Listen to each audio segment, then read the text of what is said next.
à proximité même de notre siège de l'ordre. Je pense que c'est une des raisons pour lesquelles je me permets ici de réagir à chaud par rapport donc à ce nouvel effondrement d'immeubles. Bon, je dois dire que au niveau de l'ordre des ingénieurs, nous sommes en train de préparer en ce moment même une réaction, un communiqué officiel qui doit justement aborder un peu les problèmes que l'on rencontre dans les constructions au Cameroun. Parce que je pense qu'en fait, c'est beaucoup plus cela qui est au centre de nos débats. Comment est-ce qu'on construit au Cameroun? Est-ce que l'on respecte les règles de l'art? Est-ce qu'on respecte les normes? Je pense que voilà vraiment le vrai débat. C'est-à-dire que il ne faut pas penser que seul, comme j'ai pu le lire dans un journal de la place, seul le bon Dieu sait quelles sont les raisons de l'effondrement d'un immeuble. Je ne pense pas que ce soit cela tout le temps. Il y a des raisons et je suis persuadé que si on fait les expertises nécessaires, on pourrait les définir de manière très précise. Déjà, un ingénieur de génie civil, en se rendant sur le site, peut déjà avoir une petite idée. Donc j'ai déjà ma petite idée, notamment sur ce qui s'est passé donc là ce matin, tout comme j'ai ma petite idée sur ce qui s'est passé la semaine dernière à côté de nous. Mais bon, souffrez quand même que je n'aille pas dans ces détails-là, parce qu'il faut quand même laisser des experts se prononcer en tant que tels, et ça peut faire l'objet d'autres, comment dirais-je, développements, parce que il faut savoir après qu'il y a un certain nombre de responsabilités qui peuvent être en jeu. Il y a des moyens financiers qui ont été largement déployés par les promoteurs donc, de ces constructions et autres. Donc il ne faut pas avancer ici des choses qui pourraient faire l'objet après de développement ou de contre-expertise.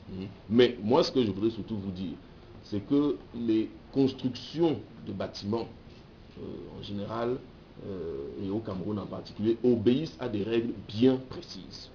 Il faut savoir qu'on commence bien entendu d'abord par un certain nombre d'études, y compris donc bien entendu des études géotechniques qui nous permettent notamment d'apprécier la qualité du sol sur lequel on va appuyer notre bâtiment, nos structures, nos fondations, bien entendu. Ensuite, donc, il y a un certain nombre d'études qui sont faites, et notamment des études de structure, donc, qui permettent de déterminer de manière précise quels doivent être les dimensionnements donc, de nos poteaux, de nos ouvrages, ainsi de suite. Vous comprenez que ce n'est pas une affaire comme cela où on se lève un jour et on dit on va commencer à construire un immeuble avec 2, 3, 4 étages. Donc il y a donc comme ça tout un process qui existe dans ce métier, les études. Ensuite, on est dans la phase d'exécution. La phase d'exécution, là aussi, il faut bien entendu contrôler. C'est-à-dire que vous avez à côté, donc, bien entendu, de ceux qui exécutent, qui doivent normalement être déjà des personnes qualifiées. Vous avez aussi à côté maintenant, on met quand même toujours un contrôle, parce que vous avez beau être de bonne foi, vous pouvez quand même vous tromper, à la fois dans vos études de dimensionnement et à la fois dans votre exécution. Donc après, on met des contrôles. Et je pense que c'est vraiment ce sur quoi il faut le plus insister aujourd'hui. C'est-à-dire qu'on peut parier que globalement, ces différentes étapes avec donc les différentes interventions nécessaires donc dans la construction, ces différentes étapes-là n'ont pas été respectées. Ça, on peut parier là-dessus. On peut s'interroger sur la présence effective donc d'ingénieurs, parce que lorsque l'on parle de ces deux immeubles qui se sont effondrés, c'est quand même des immeubles d'une certaine envergure. Donc normalement, ces immeubles ne peuvent pas se construire sans ingénieurs. Et quand on dit sans ingénieurs, c'est avec S, parce qu'il en faut plusieurs. Parce que chaque ingénieur a ses responsabilités bien précises dans ce type de bâtiments-là, qui sont des gros bâtiments. Donc voilà un peu vraiment, je pense, le plus important à relever aujourd'hui. Il faut qu'aujourd'hui on comprenne qu'il y a des gens qui sont allés à l'école, qui ont appris un métier, qui sur le terrain ensuite ont pu améliorer leurs connaissances, leurs aspects pratiques, et qu'il faut à tout prix impliquer. Il faut à tout prix impliquer ces personnes dans les constructions au Cameroun. Si on ne le fait pas, on risque d'avoir des catastrophes, mais encore beaucoup plus grandes et plus importantes que ce qu'on vient de connaître là. Dieu merci, ici, il n'y a pas eu mort d'homme. Dieu merci. Mais il faut savoir que à ce rythme-là, on risque d'installer un genre de psychose, quelque part. dans l'opinion publique, hein, qui va se dire, mais attention, je mets les pieds où là, je mets les pieds où?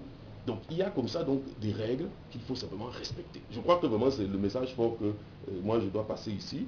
Je vous dis, je vous répète, je ne veux pas entrer pour l'instant dans ce qui pourrait constituer une expertise en tant que telle, donc sur ce qui s'est passé pour les deux immeubles, mais je dis et je répète, il y a ce qu'on appelle les règles de l'art, et les règles de l'art donc définissent de manière précise comment est-ce qu'on doit construire des bâtiments. C'est quelque chose qui est universel, ce n'est pas quelque chose qui est simplement propre au Cameroun, c'est vraiment quelque chose qui est universel. Maintenant, on adapte nos constructions par rapport à la situation du terrain que nous avons, par rapport à l'environnement. Vraiment, voilà ce qu'il faut dire aujourd'hui et que ce message vraiment soit répercuté partout.